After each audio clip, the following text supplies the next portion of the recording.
ఆచార్యదేవా ఏమంటివి జాతి నప్పు మన సోదసుతున్న కింద నిలువ అర్హత లేదందువా. ఎంత మాట ఎంత మాట. ఇది క్షాత్ర పరీక్ష గాని క్షత్రియ పరీక్ష కాదు కాకూడదు. ఇది కుల పరీక్ష అంటివా.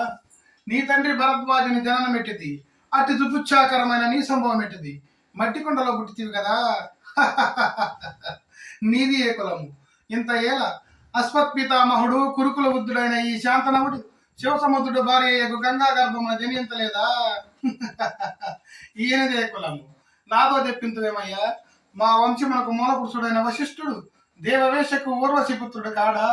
అతడు పంచమ జాతి కన్య అయిన అరుంధతి యందు శక్తిని, ఆ శక్తి చండాలయంగుని పరాచరుని, ఆ పరాచరుడు పల్లెపరుసు అయిన మత్స్యగంధ యందు మా తాత వ్యాసుని, ఆ వ్యాసుడు వెదవరాండ్రైన మా పితామహి అంబికతో మా తండ్రిని, పినపితామహి అంబాలికతో మా పినతండ్రి పాండురాజును, మా ఇంటి దాసితో ధర్మ నిర్మాణచరుడు అని మీచే కీర్తింపబడుతున్న ఈ విధున దేవుని కనలేదా.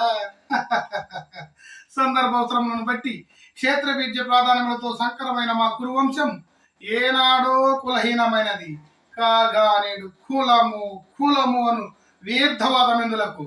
నాయన సుయోధన తాత, ఏరులా పారులా బ్రహ్మరుసుల జననములు మనం విచారించదగినవి కావు. ఇది నీవన్నట్లు ముమ్మాటికి క్షాత్ర పరీక్షయే. క్షాత్రమున్న వారెల్లరూ క్షత్రియులే, వారిలో రాజ్యమున్న వారే రాజులు. అట్టి రాజులే ఈ కురురాజ పరిషత్తులో పాల్గొనటకు అర్హులు. ఓహో, రాసరకమా అర్హత నిర్ణయించినది. అయినా మా సామ్రాజ్యమున సస్యశ్యామలమై సంపద గ్రామమై వెలుగొందు అంగరాజ్యమునకు ఇప్పుడే తన్ని మూర్ధావిశక్తుని గమనిస్తున్నాను. సోదరా దుశ్శాసన, అనర్ఘన్వర్త నవరత్న శక్తి కిరీటమును ఏకము తెప్పింపము.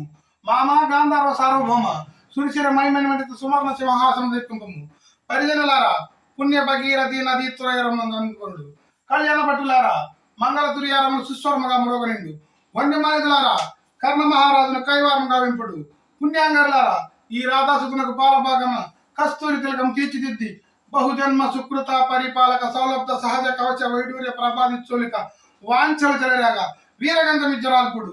నేను ఈ సకల జన మహా సమక్షమున పండిత పరిచయాన్ మధ్యమున సర్వదా శతదా సహస్రద ఈ కులకలంక మహాపంకిలమును శాశ్వతముగా ప్రక్షాళన గావించదా.